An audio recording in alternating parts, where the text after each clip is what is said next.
السلام عليكم ومرحبا بكم مرة جديدة في مطبخ التبارية. تنتمنى تكونوا بخير وعلى خير. اليوم إن شاء الله غادي نحضر معكم كريب مالح بحشوة رائعة ولذيذة بزاف بمكونات بسيطة وسهلة التحضير. بسم الله على بركة الله. غادي نبداو بطريقة التحضير. غادي نديرو نص لتر حليب في الخلاط الكهربائي ونضيفو عليه 2 بيضات وغادي نزيدو عليهم 50 غرام ديال الزبدة دايبة، معلقة كبيرة عامرة. واخر حاجة غادي نضيفو عليهم 225 غرام ديال الدقيق الابيض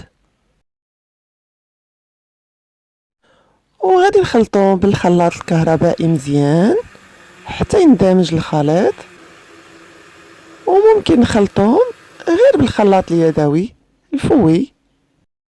وكنتأكدوا الا بقات شي حاجه لاصقه في جناب الخلاط كنزلوها بمعلقه او بسباتيل ونخلطوا الخليط مره اخرى مزيان باش ما يبقاوش فيه كويرات ديال الدقيق. ودابا غادي نضيفوا شويه الملحه حسب الذوق وشويه البزار ونخلطوهم مره اخرى مزيان. وها هو خليط الكريب واجد، كيجي قوامو خفيف بحال هكا. وكنغطيوه ببلاستيك غذائي وكنخليوه يرتاح واحد نص ساعه على الاقل، وكل ما خليتوه مده اطول كيجي افضل. وممكن تخليوه في الثلاجه حتى الغد ليه وطيبوه. ومن بعد ما ارتاح خليط الكريب غادي نوضعو المقلاة تسخن مزيان وغادي نديرو مقدار مغرفة صغيرة ونحركو المقلة بحال هكا باش نوزعو عليها الخليط باش كيجينا الكريب في سمك واحد وكيجينا رقيق وخفيف. وكنخليوه على نار متوسطة. ومن الافضل تكون مقلة خاصة بالكريب. انا هنا عندي مقلة القطر ديالها 25 سنتيم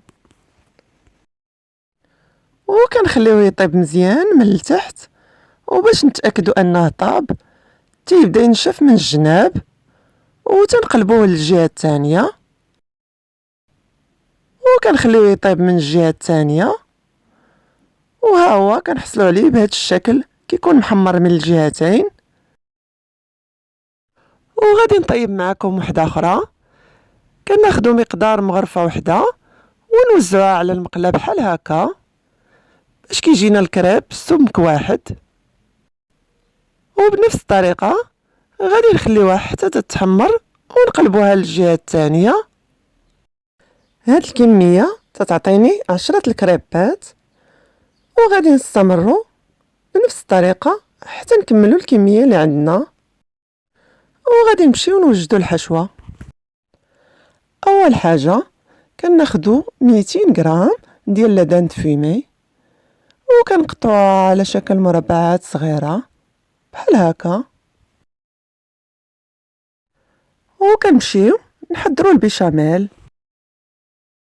في كاسرونه وعلى نار متوسطه غادي نديرو معلقه كبيره زبده ونخليوها حتى تذوب ونضيفو عليها 2 معالق كبار نشا مايزينا 40 غرام ونحركوهم مزيان ما نتوقفوش.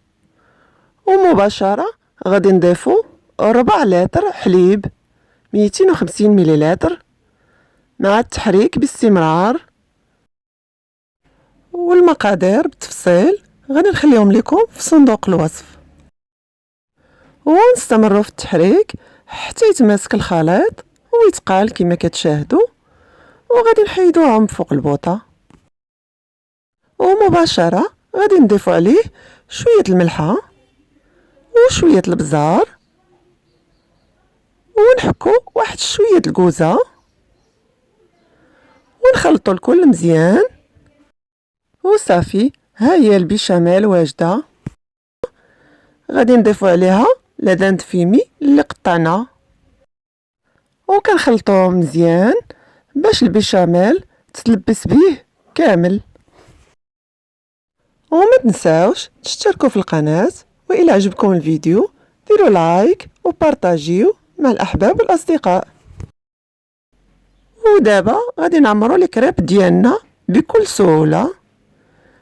غادي ناخدو كمية من الحشوة ونوضعوها في وسط الكريب بحال هكا، وكنضيفو عليها واحد شوية الفرماج مبشور، وغادي نطويوها بهاد الطريقة باش كيجي الشكل ديالهم مربع. وغادي نعاود معكم وحدة أخرى بنفس الطريقة، كنديرو كمية من الحشوة وشوية الفرماج مبشور وكنطويوها، وما كنحتاجوش نلصقوها لأن الكريب دغيا تيشد وتيلصق. وغادي نستمروا بنفس الطريقة حتى نكملوا الكريب اللي عندنا. ودابا غادي ناخدو لي كريب ديالنا. اول حاجه غادي نغمسوهم مزيان في البيض، ومن بعد كنحطوهم في الشابلور، كنغطيوهم مزيان بيه بحال هكا. وما تنساوش تفعلوا الجرس باش يوصلكم الجديد. ونستمروا حتى نكملوا لي كريب اللي عندنا. ونوضعوا لي كريب ديالنا في الزيت تكون سخونه مزيان، ونخليوهم يتقلاو مزيان على عافيه متوسطه. ما كياخدوش وقت بزاف، دغيا كيتقلاو. واللي ما كيبغيش يقليهم في الزيت يمكن لكم ديروهم في الفران يتحمروا. ونقلبوهم للجهه الثانيه حتى يتحمروا مزيان، وما تخليوهمش يتحمروا بزاف، غير يولي لونهم ذهبي ثم نزولوهم من المقله. وها هما لي كريب المالحين ديالنا بالشكل النهائي ديالهم في صحن التقديم مع شويه الجبن مبشور بشكل ومذاق رائع.